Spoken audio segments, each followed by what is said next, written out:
मंडूसी गेहूं का एक बेहद हानिकारक खरपतवार है।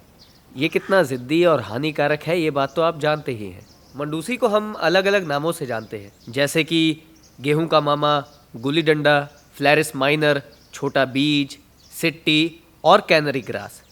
अब ये तो बात हुई इस खरपतवार की।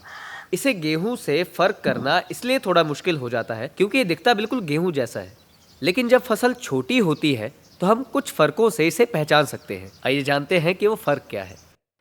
गेहूं की जड़ के पास का तना सफ़ेद होता है, जबकि गुल्ली डंडे में यही तना गुलाबी होता है। गुल्ली डंडे की जड़ का आखिरी हिस्सा लाल रंग का होता है, जबकि गेहूं की संपूर्ण जड़ ही सफ़ेद होती है।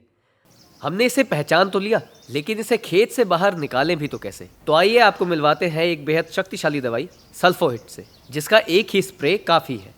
सल्फोहिट एक सेलेक्टिव खरपतवार नाशक है। मतलब इसके इस्तेमाल से खरपतवार तो नष्ट होती है, लेकिन आपकी फसल को कोई नुकसान नहीं होता।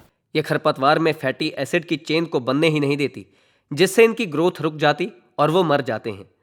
सल्फोहिट लंबे समय तक असरदार रहती है और पानी के साथ खुलकर खरपतवार को अंकुरित ही नहीं होने देती। आइए जानते हैं कि इस दवाई का इस्तेमाल आखिर कैसे कर सकते हैं। सबसे पहले तो गेहूं की बुवाई के 3 दिन के अंदर ही इसका इस्तेमाल खेतों में करें। ध्यान रखें कि खेतों में मिट्टी में नमी होनी चाहिए, क्योंकि ये दवाई नमी के साथ ही काम करती है। दूसरी बात कि बुवाई के समय पूरे खेत की मिट्टी बराबर होनी चाहिए, कांटेदार नहीं। और इस बात का भी ध्यान रखना चाहिए कि खेत में पुरानी फसल का कोई अवशेष मौजूद ना हो। पहली सिंचाई समय से करें, यानी कि 18 से 21 दिन में।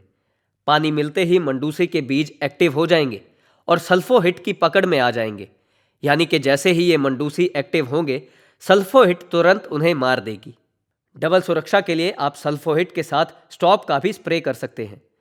इससे गुल्ली डंडा के साथ साथ दूसरे तरह के संकरी पत्ती और कुछ चौड़ी पत्ती वाले खरपतवार भी मर जाएंगे। इस साल गेहूं की फसल होगी सुपर हिट जब आप अपनाएंगे सल्फोहिट।